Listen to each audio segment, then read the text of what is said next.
Hadis ke-48 masih mengenai kasih sayang kepada manusia, jalan mendapat rahmat. An Jarir bin Abdullah radhiyallahu anhu qala Rasulullah sallallahu alaihi wasallam, man la yarhamun nas la yarhamhullah. Muttafaqun alaih. Dari Sayyidina Jarir radhiyallahu an, Rasulullah bersabda, man la yarhamun nas, barang siapa yang tidak menyayangi manusia, la yarhamhullah alaih, la yarhamhullah, maka Allah juga tidak akan menyayanginya. Ini tolak ukurnya. Hadis ini diriwayatkan oleh muttafaqun alaih, yaitu Imam Bukhari dan Muslim. Siapa Sayyidina Jarir? Jarir bin Abdullah al-Bajali, salah seorang sahabat Nabi yang berasal dari kabilah Bajilah. Ya. Beliau masuk Islam di akhir masa kehidupan Rasulullah. Walaupun masa bersama beliau dengan Nabi itu tidak selama sebagai sahabat lainnya, bentar doang. Beliau sangat menjaga ajaran Nabi dan menjadi salah satu pewaris, meskipun gak lama, ya, gak lama spending time dengan Nabi Muhammad. Sayyidina Jarir bin Abdullah dikenal sebagai sahabat yang punya akhlak yang baik, wibawa, penampilannya bagus. Dalam beberapa riwayat Rasulullah memuji beliau. Ketika Jarir datang, Nabi memberikan perhatian, memuliakannya, ya. Salah satu akhlak mulia beliau yang terkenal adalah kebiasaannya memberikan nasihat dan perhatian kepada sesama muslim, ya. Beliau berkata, ya bayatu Rasulullah ala iqamis shalah wa ita'iz zakah wa nashi likulli muslim. Aku berbaiat kepada Rasulullah untuk menegakkan sholat, menunaikan zakat, dan memberikan nasihat kepada setiap muslim.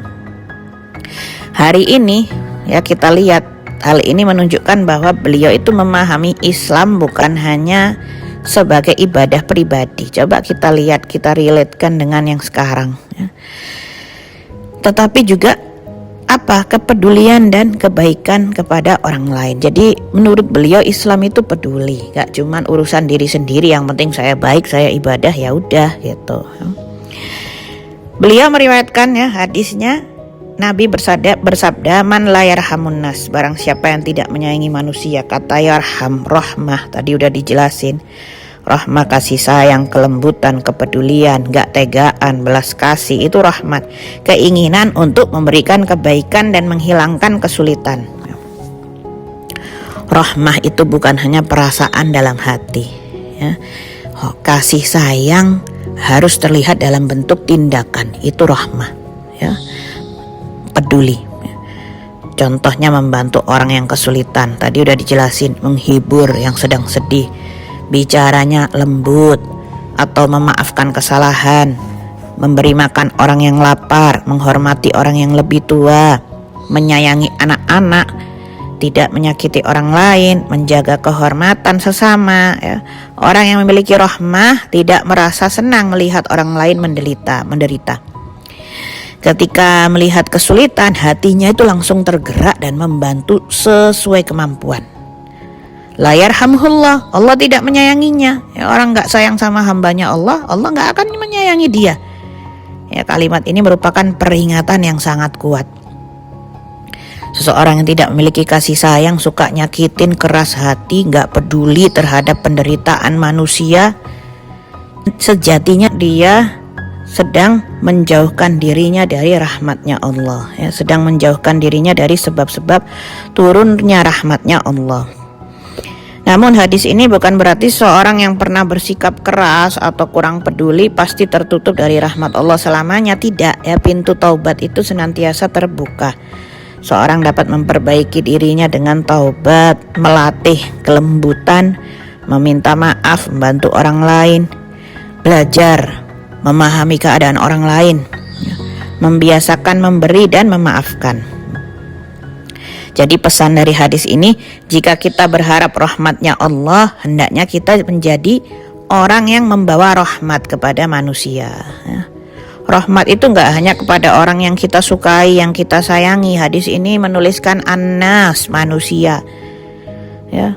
Kasih sayang tidak hanya diberikan kepada keluarga, teman dekat, orang yang baik di kelompok-kelompok kita, atau orang satu kelompok dengan kita, tidak. Annas, manusia umum, kita juga harus jaga sikap kepada orang lain, termasuk kepada orang yang berbeda pendapat atau yang pernah membuat kita kecewa. Ini gak mudah ya.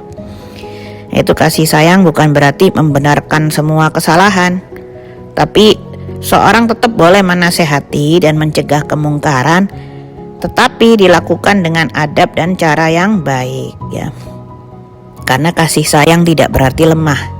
Kasih sayang itu kekuatan ya, untuk memilih kebaikan ketika kita mampu membalas dengan keburukan. Rasulullah SAW ya, pada suatu hari ada seorang Arab Badui datang, orang gunung, orang dusun, gak punya adab, gak ngerti ya. Arab Badui datang ke Masjid Nabawi karena belum memahami adab dan hukum masjid. Tiba-tiba dia buang air kecil di salah satu bagian masjid. Bayangin, masjid Nabi dikencingin ya. Para sahabat merasa terkejut dan ingin segera menghentikan dengan keras, udah mau dipedang ya. Namun Rasulullah meminta mereka untuk membiarkan sampai selesai. Biarin sampai kencing tuntas ya. Udah buang air kecil, setelah itu Nabi meminta agar tempat tersebut disiram dengan air, dibersihkan najisnya. Kemudian beliau menasehati orang tersebut dengan lembut. Nabi menjelaskan, itu masjid bukan tempat untuk buang air, tapi tempat untuk sholat, zikir, dan mengingat Allah ya. Orang Baduinya tidak dipermalukan di depan banyak orang, tidak dihina, tidak dipukul, tapi diberi penjelasan dengan lembut. Mengapa Nabi bersikap demikian? Ya karena Nabi melihat keadaan orang tersebut, dia itu bukan sengaja merusak masjid ya. Dia belum mengetahui adabnya. Jika para sahabat langsung menarik dan membentaknya ketika sedang buang air, bisa jadi pakaiannya kena najis, bisa jadi najisnya nyebar ke tempat lain ya. Bisa jadi orang tersebut semakin takut dan menjauh dari Islam. Jadi pentingnya nasihat pakai adab ya. Maka Nabi memilih cara yang paling mendatangkan kebaikan dan paling sedikit menimbulkan mudarat ya, pikirannya jauh ya. Inilah rahmah yang disertai hikmah. Nabi tidak membiarkan kesalahan, beliau tetap memperbaiki, tapi beliau memperbaiki tanpa menghancurkan perasaan orang tersebut ya.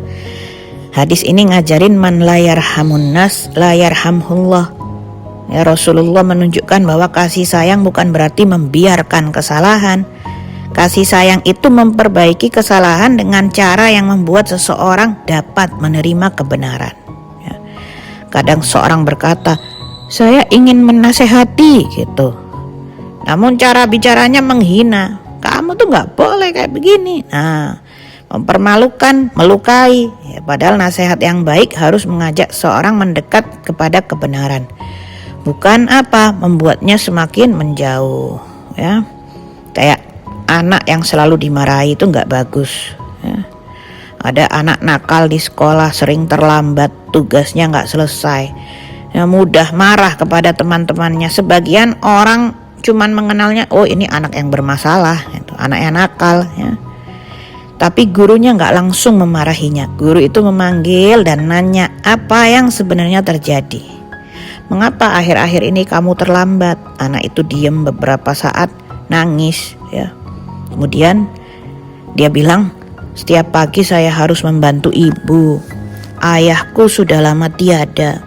Kadang saya terlambat karena harus nganterin adik dulu. Gurunya diam ya.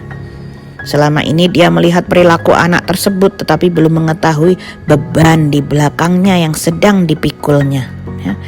Sejak hari itu gurunya tersebut membantu mencarikan jalan agar anak itu dapat belajar dengan lebih baik. Gurunya tidak membenarkan semua kesalahannya, tetapi memilih untuk memahami, tidak menghakimi. Beda ya. Iya.